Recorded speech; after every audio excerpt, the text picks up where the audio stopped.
से दूर, खबरों से भरपूर। आप देख रहे हैं वतन समाचार। मैं हूं मोहम्मद अहमद। 15 रियासतों की 48 सीटों पर बाई इलेक्शन होने हैं। इस बाई इलेक्शन ने कहीं ना कहीं कांग्रेस पार्टी को पूरी तरह से कमज़ोर करके रख दिया है, या ये कहें कि कांग्रेस पार्टी की कमर तोड़ करके रख दी है। उसकी अपनी साबिका या पास्ट में की गई गलतियों के कारण तो गलत ना होगा। जिस तरह से कांग्रेस ने हरियाणा में और जम्मू एंड कश्मीर में अपने दीगर सहयोगियों के साथ ना जाने का फैसला किया और उससे पहले मध्य प्रदेश में अपने सहयोगियों को दरकिनार करने का फैसला किया, अब उसकी कीमत उसे चुकानी पड़ रही है। कांग्रेस में फैसले कौन ले रहा है, कांग्रेस किसके इशारे पर चल रही है, कांग्रेस में बातें कौन आगे बढ़ा रहा है, क्या कांग्रेस में कोई ऐसा सेंटर है जहां विपक्ष और दीगर पार्टियां आकर के अपनी बात रख सकें। इस इलेक्शन ने, इस बाई इलेक्शन ने कई सारे सवाल जन्म दे दिए हैं। इन सवालों के बीच में इम्पॉर्टेंट सवाल ये है कि 15 राज्यों की 48 सीटों पर बाई चुनाव हो रहे हैं। उनमें देखें तो उत्तर प्रदेश का मामला कांग्रेस के लिए गले की हड्डी बन चुका है। उत्तर प्रदेश में 9 सीटों पर बाई इलेक्शन हो रहे हैं। उन 9 सीटों पर समाजवादी पार्टी ने अपने सभी सीटों पर 9 सीटों पर कैंडिडेट उतार दिए हैं। 10 सीटों पर बाई इलेक्शन होना था, एक सीट इलेक्शन कमीशन ने भी अनाउंस नहीं की है बाई इलेक्शन की। तो इस तरह से 9 सीटों पर चुनाव हो रहे हैं।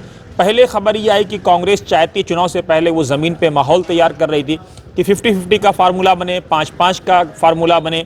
उसके बाद ये हुआ कि कांग्रेस 4 और फिर 3, फिर ये खबर आई कि समाजवादी पार्टी अपने सहयोगी कांग्रेस को 2 सीटें देना चाहती है। लेकिन वो 2 सीटें वो थीं जो कांग्रेस के गले की हड्डी बन सकती थीं, या ये कहें कि कांग्रेस के लिए इम्पॉसिबल जैसी थीं। खासतौर से गाजियाबाद और खैर की सीट, इन 2 सीटों को कांग्रेस को ऑफर किया जा रहा था। फाइनली अब खबर यह आ रही कि कांग्रेस ने बीजेपी को हराने के लिए, कमज़ोर करने के लिए यूपी में चुनाव न लड़ने का फैसला किया है। खबर ये भी आ रही है, आपने देखा होगा कि हरियाणा में समाजवादी पार्टी चाहती थी कि उसका इलेक्शन में कुछ सीटें समाजवादी पार्टी को कांग्रेस दे, लेकिन कांग्रेस ने वहाँ पर इतनी ओवर कॉन्फिडेंट कांग्रेस थी, कांग्रेस को ये लग रहा था कि वहाँ पे सरकार अपने दम पे अगर बना लेगी तो साथ महाराष्ट्र और झारखंड में सहयोगियों से उसे बातचीत करना उसके लिए आसान हो जाएगा।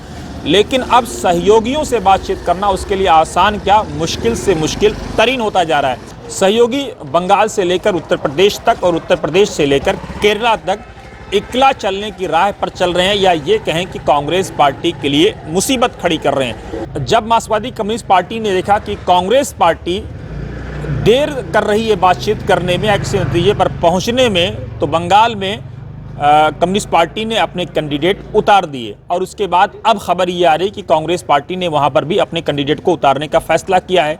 हालांकि अगर आप देखें तो बंगाल में ममता बनर्जी की जो पोजीशन है वो कमज़ोर से कमज़ोरतर होती जा रही थी, लेकिन अब विपक्ष वहां भी बढ़ चुका है।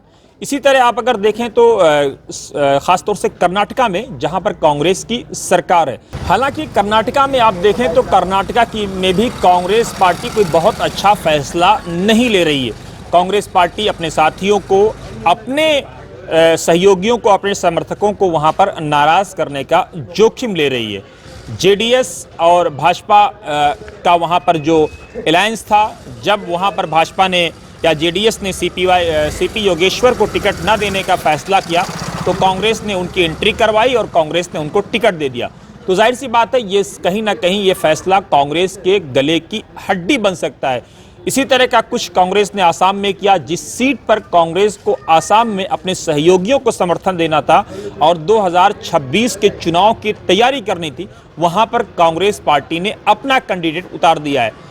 अब अगर हम आपको केरल ले चलें तो केरल में भी कांग्रेस पार्टी कोई बहुत अच्छा नहीं करने जा रही है। क्या केरल, वायनाड विशेषकर कांग्रेस के लिए मुश्किल हो जाएगा? प्रियंका गांधी वाड्रा के लिए मुश्किल हो जाएगा? प्रियंका गांधी वाड्रा वहां पर क्या चुनाव लूज कर जाएंगी?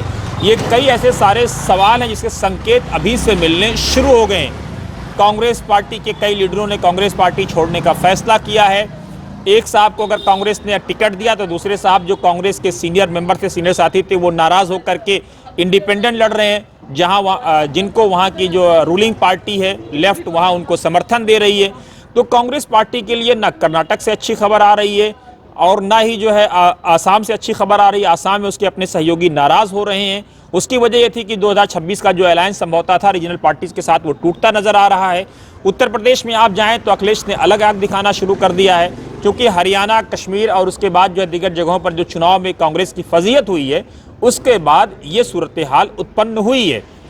अब सवाल ये है कि कांग्रेस में फैसले कौन ले रहा है। हम अपने दर्शकों को बता दें कि जब 2014 के जनरल इलेक्शन में, लोकसभा चुनाव में रामविलास पासवान ने प्रधानमंत्री नरेंद्र मोदी के नेतृत्व वाली एनडीए के साथ जाने का फैसला किया था, उस वक्त सिर्फ ये था कि लालू प्रसाद यादव और कांग्रेस के बीच जो बातचीत हो रही थी, विशेषकर लालू प्रसाद यादव के साथ, वो बातचीत किसी फाइनल मरहले में नहीं पहुंच पा रही थी, जिसकी वजह से रामविलास पासवान शदीद परेशान थे। वो चाहते थे कि जल्दी से जल्दी सीटों का बंटवारा हो, कभी 3 सीट, कभी 4 सीट, कभी 2 सीट उनको ऑफर की जा रही थी।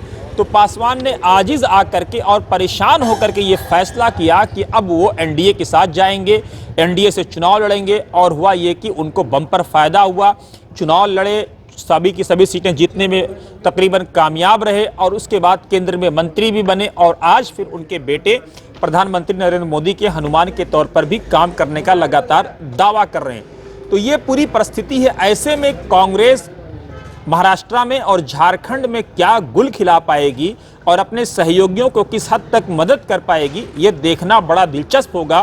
कांग्रेस को धरातल की स्थिति को समझना होगा, ज़मीनी सूरत हाल पर अपने सहयोगियों से बात करना होगा। अगर वाकई वो अपने विपक्ष को या अपने अपोनेंट पार्टी को हराने के लिए इच्छुक है और उसके लिए उसके अंदर वो अपने अंदर दृढ़ता लाना चाहती है, तो उसके लिए उसको दिखना भी पड़ेगा। अपने संगठन को मजबूत करना होगा, अपने संगठन को जमीन पे उतारना होगा। लेकिन कांग्रेस क्या कुछ कर पाएगी, अपने सहयोगियों के लिए दरवाजे कैसे खोलेगी, बातचीत के लिए कौन आगे आएगा? क्योंकि कांग्रेस में कहा जाता है कि बातचीत के लिए कोई दरवाजा नहीं है। हर आदमी राहुल गांधी से मिल नहीं सकता है, तो बात किससे करे? कोई फैसला लेने की किसी के पास अथॉरिटी नहीं है, ना कोई फैसला लेने वाला होता है।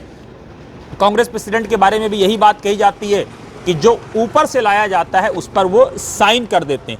तो अगर इन सारी बातों में सच्चाई है तो कांग्रेस को ये देखना होगा कि धरातल पर वो कहां पर है। क्या ये आरोप जो उसके खिलाफ मीडिया में लगाए जा रहे हैं या बनाए जा रहे हैं, उनमें सच्चाई कितनी है? उन आरोपों का खंडन कैसे करेगी और कैसे जमीन पर उतर करके अपने आप को और अपने सहयोगियों को आगे लेकर के जाएगी, ये देखना बड़ा दिलचस्प होगा। आप देखते रहिए वतन समाचार।